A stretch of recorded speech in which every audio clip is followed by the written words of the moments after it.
ॐ अज्ञानतिमिरन्धस्य ज्ञानाञ्जनशलाखया चक्षुरुन्मिलितं येन तस्मै श्रीगुरुवे नमः। नमो ॐ विष्णुपदाय कृष्णप्रेष्ठाय भूतले श्रीमते भक्तिवेदान्तस्वामिन् इति नामिने। नमस्ते सरस्वती देवे गौरवाणी प्रचारिणे निर्विशेषा शून्यवादी पाश्चात्य देशतारिणे।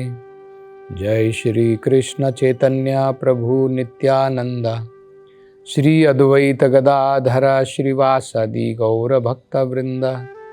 हरे कृष्णा कृष्ण कृष्णा हरे हरे, हरे राम राम राम हरे हरे।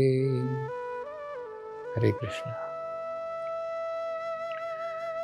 तो अब जड़ा भरत जो है, हर एक जो व्यंग राजा रहुगुण ने जड़ा भरत के ऊपर किया था, अब एक एक करके उसका वो जवाब देते हैं और बड़ा सुंदर अर्थ और शिक्षा वो राजा रहुगुण को प्रदान करते हैं। तो सबसे पहले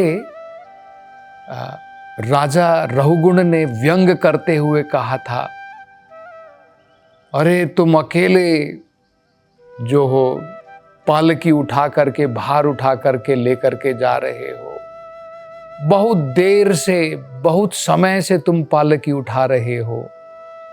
तो इस प्रकार का व्यंग किया था। मतलब इस व्यंग में क्या छिपा था कि तुम कुछ परिश्रम नहीं कर रहे हो, कुछ श्रम नहीं कर रहे हो। असल में वो यही कहना चाहते थे ना, कि तुम लगता है बहुत देर से पालकी उठा रहे हो इसलिए थक गए हो क्या, या फिर तुम अकेले उठा रहे हो। मतलब क्या था उनका कहने का, कि तुम कुछ सही प्रकार से परिश्रम नहीं कर रहे। तो अब इसका उत्तर देते हुए भरत महाराज, जड़ा भरत जो है, कहते हैं कि हे राजा, आपने बिल्कुल सही कहा, इसमें कोई गलती नहीं है,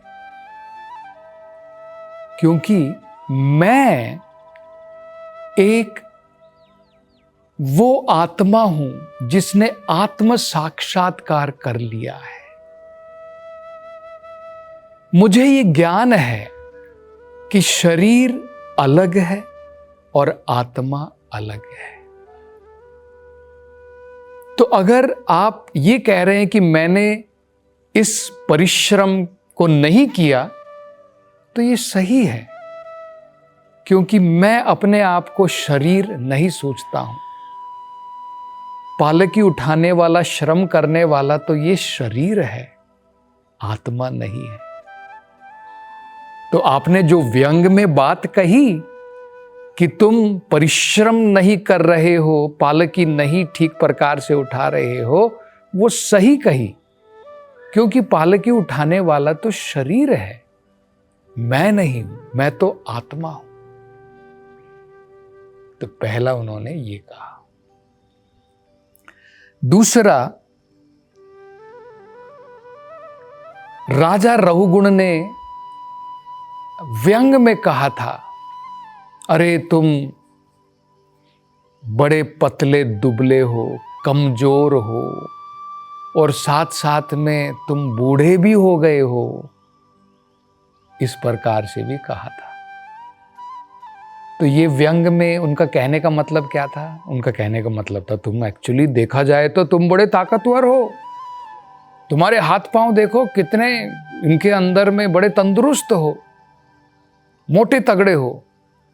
लेकिन व्यंग में उन्होंने क्या कहा, तुम बड़े दुबले पतले हो, इसलिए ठीक प्रकार से नहीं उठा पा रहे हो, ये कहना चाहते थे। तो उसके जवाब में जड़ा भरत जी कहते हैं, हे राजा, जिस व्यक्ति को आध्यात्मिक ज्ञान है वो इस प्रकार की अज्ञानता की बात नहीं करेगा, क्योंकि आत्मा न तो कमजोर है, न दुबली है, न पतली है, और न ही आत्मा मोटी तगड़ी है।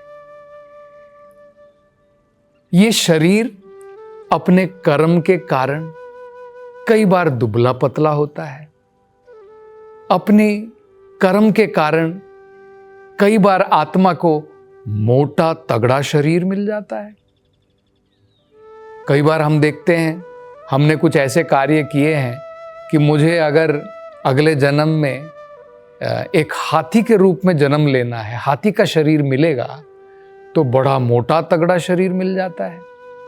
और यही आत्मा को अगर मैंने ऐसे कर्म किए हैं जिसके द्वारा मुझे एक छोटे से पतले से कीड़े का जन्म लेना है, तो दुबला पतला शरीर मिलेगा। तो ये पोजीशन तो टेम्परेरी है। तो कहते हैं कि आत्मा तो कोई दुबली पतली नहीं है, ना ही आत्मा हट्टी खट्टी है। तो ये उसका जवाब देते हुए कहते हैं। आगे देखिए और बड़ा सुंदर वो संस्कृत के कुछ शब्दों का प्रयोग करते हुए बड़े सुंदर अर्थ बताते हैं जड़ा भरत जी महाराज रहुगुण को। शरीर के बारे में वो बता रहे हैं। क्या कहते हैं? स्थौल्यम कार्श्यम। स्थौल्यम का मतलब होता है मोटापा, जब व्यक्ति बहुत मोटा तगड़ा है, स्थौल्यम। कार्श्यम, कार्श्यम का मतलब होता है दुबला पतला।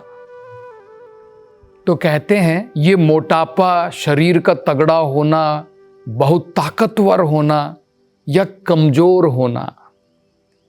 फिर आगे कहते हैं व्याध्यः आध्यः। व्याध्या का मतलब होता है शरीर में पीड़ा, और आध्या का मतलब होता है मन में पीड़ा। तो कई बार शरीर में पीड़ा आती है, जैसे बीमारी आ गई, शरीर में पीड़ा आती है। कई बार मन में पीड़ा आती है, चिंता, हमारा मन जो है चिंताओं से भर जाता है, अनेकों प्रकार की चिंताएं लगी हुई हैं, मन दुखी है।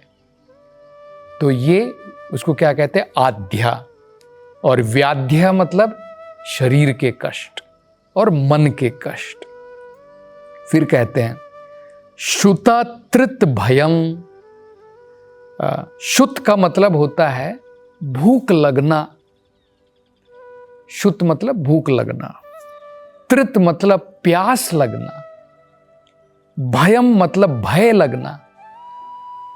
मतलब ये क्या बता रहे हैं कि ये सारे ये जो लक्षण हैं कि शरीर मोटा होता है, कई बार दुबला पतला होता है, फिर शरीर पीड़ित होता है बीमारियों से, या मन पीड़ित होता है चिंताओं के कारण, शरीर को भूख लगती है, प्यास लगती है, भयभीत, भय लगता है, कली ही, या फिर हम दूसरों के साथ में झगड़ते हैं। कली, कली का मतलब होता है झगड़ना। इच्छा, या फिर कुछ इच्छा करते हैं। जरा, या फिर शरीर को बुढ़ापा आता है, मन के द्वारा इच्छा की जाती है। और झगड़ा भी हम लोग जो है जब आपस में भेद देखते हैं शरीर में, ये मेरा दुश्मन है, इसने मेरे को इस प्रकार से कहा है, तो हम लोग आपस में झगड़ा करते हैं। तो इच्छा, मन के द्वारा इच्छा करते हैं। जरा, जब शरीर को बुढ़ापा पकड़ लेता है। निद्रा, जब हमें नींद आती है। रति ही, या फिर इंद्रिय तृप्ति के प्रति आसक्ति होती है, इंद्रिय भोग में हम लोग लगना चाहते हैं।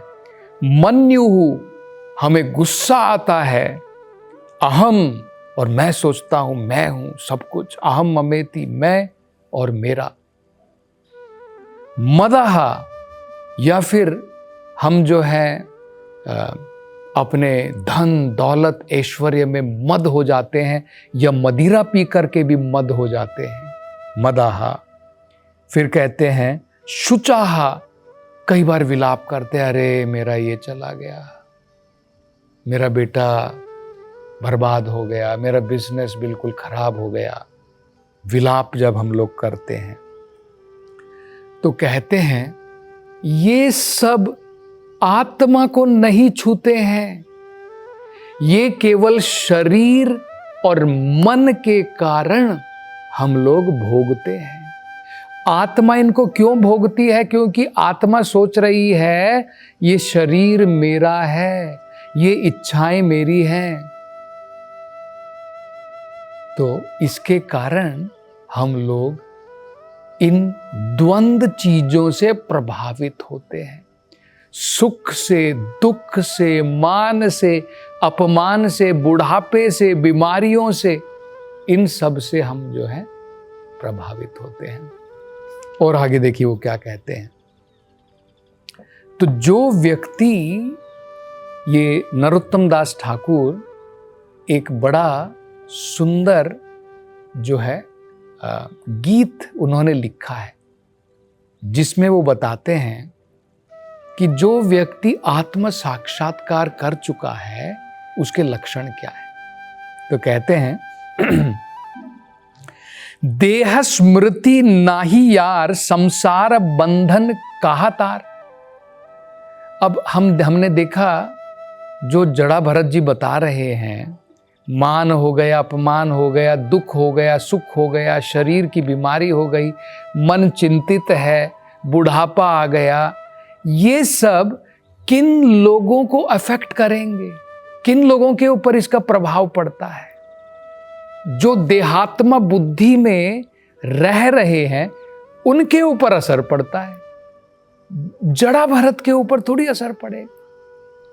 उनको आप मोटा कह लो, उनको आप पतला कह लो, उनका मान करो, अपमान करो, क्योंकि वो अपने आप को शरीर समझते ही नहीं है, तो उनका इन द्वंद से कुछ लेना देना ही नहीं है।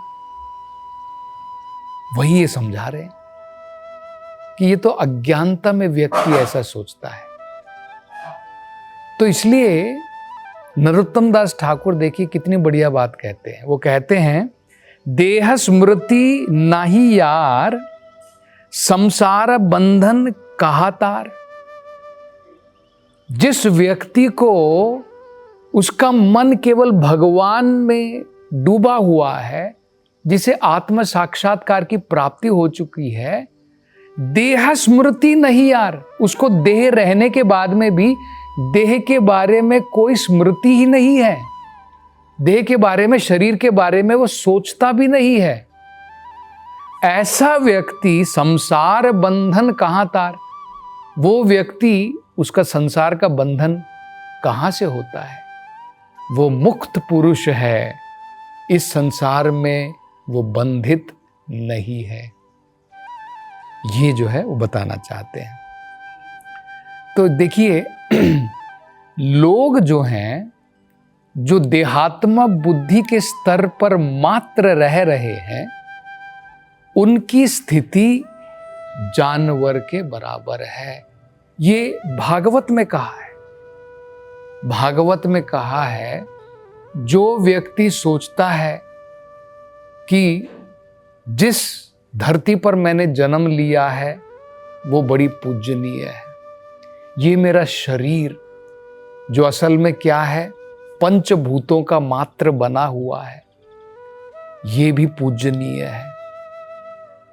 तो जो व्यक्ति, मतलब क्या है, ये जो शरीर और शरीर से जुड़ी हुई चीजों को, उनसे आसक्ति रखता है, उसमें और जानवर में कोई अंतर नहीं, क्योंकि जानवर भी यही सोचता है कि मैं ये शरीर हूं, और हम भी अगर यही सोचते हैं कि मैं ये शरीर हूं, तो दोनों में कोई अंतर नहीं है। अब आगे देखिए और उन्होंने क्या क्या कहा, उसका वो उत्तर देते हैं।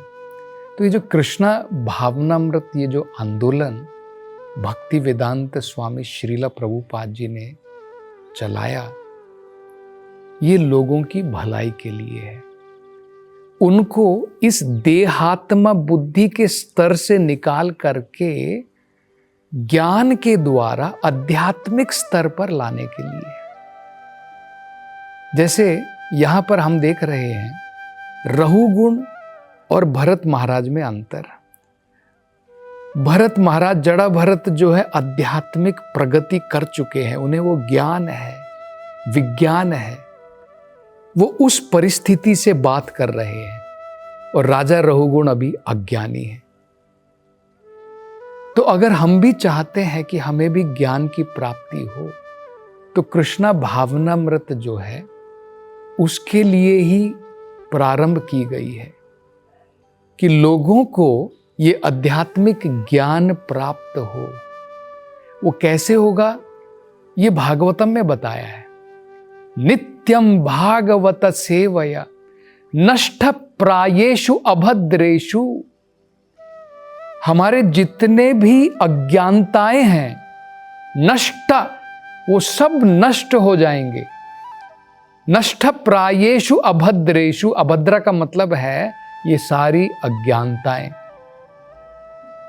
नित्यम भागवत सेवया, जब हम नित्य भागवत का श्रवण करेंगे, हमें केवल एक हफ्ते की भागवत कथा सुन ली बस हो गया, मेरा जीवन बन गया।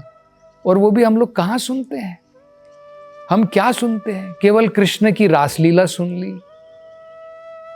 अरे भाई, पहले तो हमको सबसे पहले तो ये समझना है मैं ये शरीर नहीं हूं और भगवान कृष्ण कोई आम व्यक्ति नहीं है। अगर हम डायरेक्टली भगवान की रासलीला सुनेंगे तो हम लोग सोचेंगे कि भाई कृष्ण जो है उनकी हजारों गोपियां थी, अगर मेरी 10-15 गर्लफ्रेंड है तो क्या गलती है। ये प्रॉब्लम है। शुकदेव गोस्वामी जी ने सबसे पहले भगवान कृष्ण की रासलीला नहीं बताई, रासलीला 10वें स्कंद में बताई है। पहले के 9 स्कंद भी तो बताए हैं। वो 9 स्कंद में हम क्या हैं, भगवान कौन है, ये समझना बहुत महत्वपूर्ण है।